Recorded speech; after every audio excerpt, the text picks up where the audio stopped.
Qirg'iziston bastani masjidho og'oz gardid.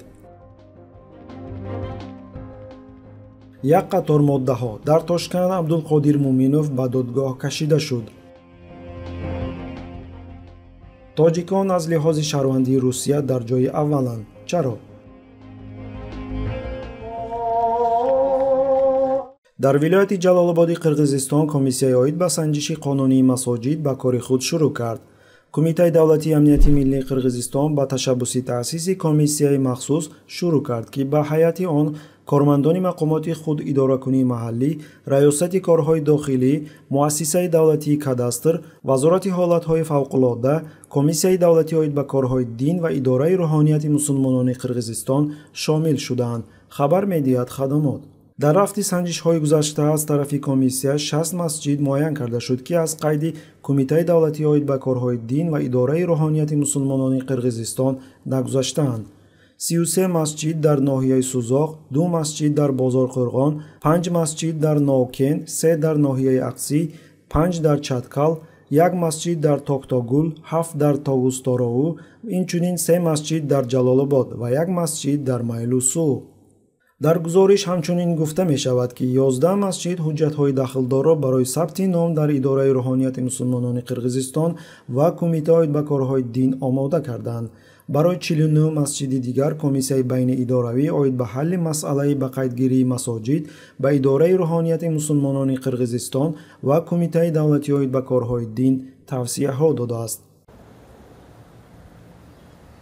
дар гузориш ҳамчунин таъкид шудааст, ки масҷидҳои ғайриқонунӣ фаъолияткунанда худсарона бе иҷозати ҳукумати маҳаллӣ ва идораи рӯҳонияти мусулмонони Қирғизистон бунёд шудааст. одрас мекунем, ки ҳанӯз моҳи марти соли ҷорӣ бархе аз расонаҳои қирғиз аз нияти бастани ба истилоҳ масҷидҳои ғайристандартӣ аз тарафи мақомот хабар дода буданд.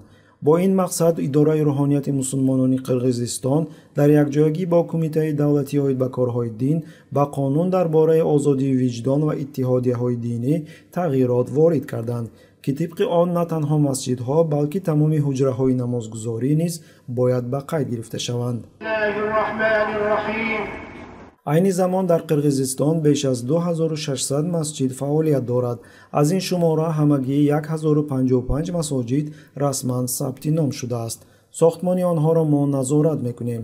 пеш аз бунёди як масҷиди мушаххас тамоми ҳуҷҷатҳои дахлдорро бо таҳиякунанда аз санҷиш мегузаронем. ин таҷриба аз соли гузашта амалӣ мешавад.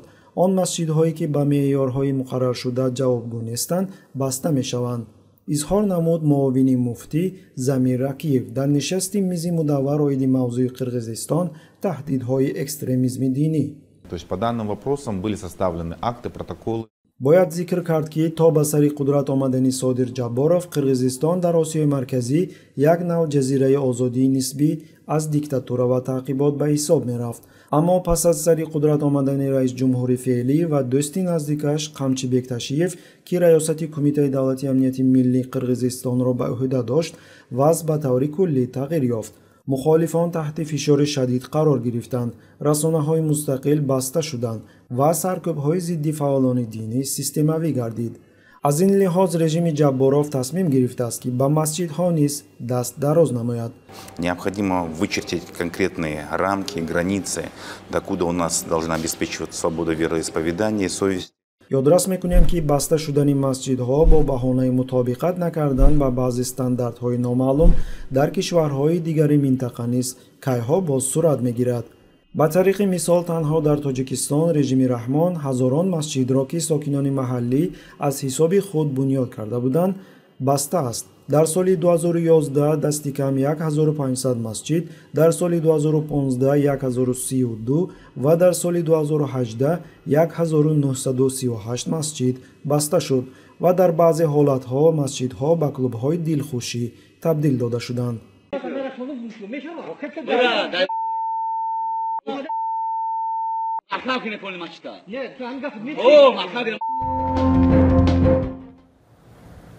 додгоҳи ҷиноии ноҳияи Мирободи шаҳри Тошкент рӯзи 25 июл ба баррасии парвандаи ҷиноӣ алайҳи блогнавис Абдуқодир Муминов шурӯъ кард. хабар медиҳад дафтари матбуотии додгоҳи олии Ӯзбекистон. блогнавис, муаллифи шабакаи ютуби Көзгу ва роҳбари ширкати Оинага Қаранг Абдуқодир Муъминов бо моддаҳои зерин айбдор мешавад. тибқи бандҳои А ва Б қисми 2 модда 141.1 вайрон кардани дахолатнопазирии шахс ки боиси оқибатҳои вазнин гардида бо мақсадҳои ғаразнок содир шудааст. тибқи банди А қисми 3 модда 165 тамаъҷӯӣ ба миқдори махсусан калон. тибқи банди Б қисми 3 ва банди А қисми 4 модда 168 қаллобӣ аз ҷониби ҷинояткори такрорӣ ё хавфнок ба миқдори махсусан калон. тибқи қисми 1 модда 189 вайрон кардани қоидаҳои тиҷорат ё расонидани хизматҳои ба андозаи махсусан калон. бар асоси моддаи 211 илова бар моддаи 28 шарикӣ дар додани пора Кодекси ҷиноии ҷумҳурии Ӯзбекистон. дар парвандаи мазкур ҷабрдидагон 14 нафар аз ҷумла чанд соҳибкор буда ҳисороти расида 903.4 миллион сумро ташкил медиҳад, гуфта мешавад дар гузориш. Yaxshisi buni shu iqtisodiy bir yo'l bilan yo'qotish kerak.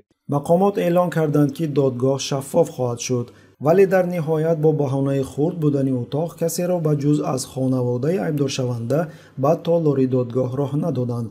рӯзноманигорон ва фаъолони шаҳрвандӣ дар ҳавлӣ бинои додгоҳ боқӣ монданд. o'ta advokat bor, prokuror bor, xalq maslahatchilari bor. O'shalar bilan to'lib bo'lgan sud zali. Baraka topib. қаблан рӯзи 23 декабри соли гузашта ба блогнавис афроди ниқобпӯши номаълум ҳамла карда ӯро латукӯб карданд ва ба нақлиёташ зарари ҷиддӣ расониданд. дар ин бора ӯ рӯзи 29 декабр дар мусоҳиба бо хабарнигори хадамоти ӯзбекии BBC изҳор намуд. ҳамлаи мазкурро блогнавис ба суханронии интиқодияш аз президент Мирзиёев ва домодҳояш рабт дод. Ana Otabek Umarov kuyovini ukasi Oybek Umarovga aynan Mirziyoyev prezident bo'lgandan keyin qancha zavodlarda aksiyalari o'tib ketgan.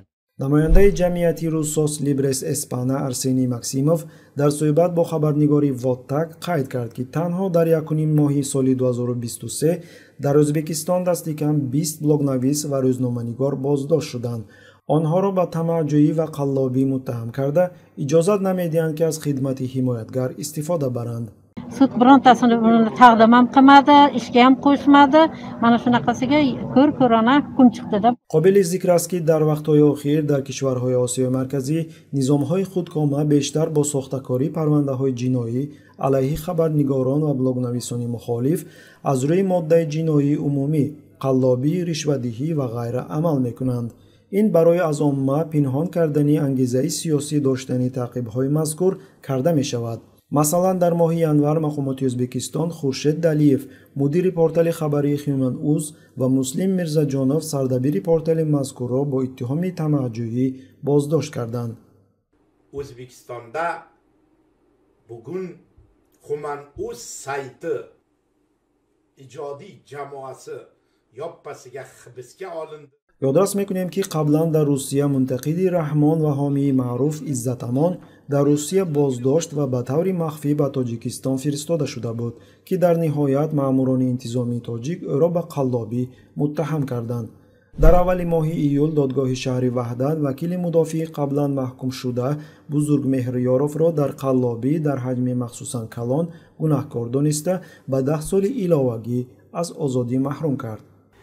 نابود ساختن جامعه شهروندی، برطرف کردن تمام افرادی که قدرت به تنقید دارد. ناظران قید میکنند که پنجشنبه تجربه مذکور احتمال زیر تاثیر روسیه عملی میگردد. مقامات روسیه کایها با ساختکاری پرونده های جنایی علیه مخالفین را از خود کردند.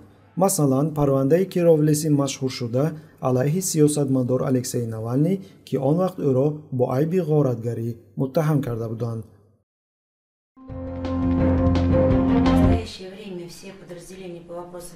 бар асоси омори расмии вазорати корҳои дохилии Русия дар нимсолаи аввали соли ҷорӣ ҳудуди 87,000 шаҳрванди Тоҷикистон шаҳрвандии Русияро дарёфт карданд, ки нисбат ба соли гузашта 13,000 нафар бештар мебошад. дар гирифтани шаҳрвандии Русия шаҳрвандони Тоҷикистон пешсафанд. дар ҷои дуюм шаҳрвандони Украина 39,000, шаҳрвандони Арманистон қариб 18,000, дар ҷои сеюм قزاقستان 13876 در جای چهارم، قرقیزستان 10500 در جای پنجم، ازبکستان 9340 در جای ششم و آذربایجان با 7457 شهروند در جای هفتم قرار دارند. Почему стали гражданином России? Нас очень много родственников в России. همچنین طبق معلومات وزارت کارهای داخلی فدراسیون روسیه 128156 شهروند تاجیکستان اجازه اقامت در روسیه دارند. 46479 شهروند دیگر تاجیکستان اجازه اقامتی موقتی دارند. طبق اطلاع رسمی در 3 سال اخیر تعداد شهروندان تاجیکستان که درخواست شهروندی روسیه را دارند به مراتب افزایش یافته است.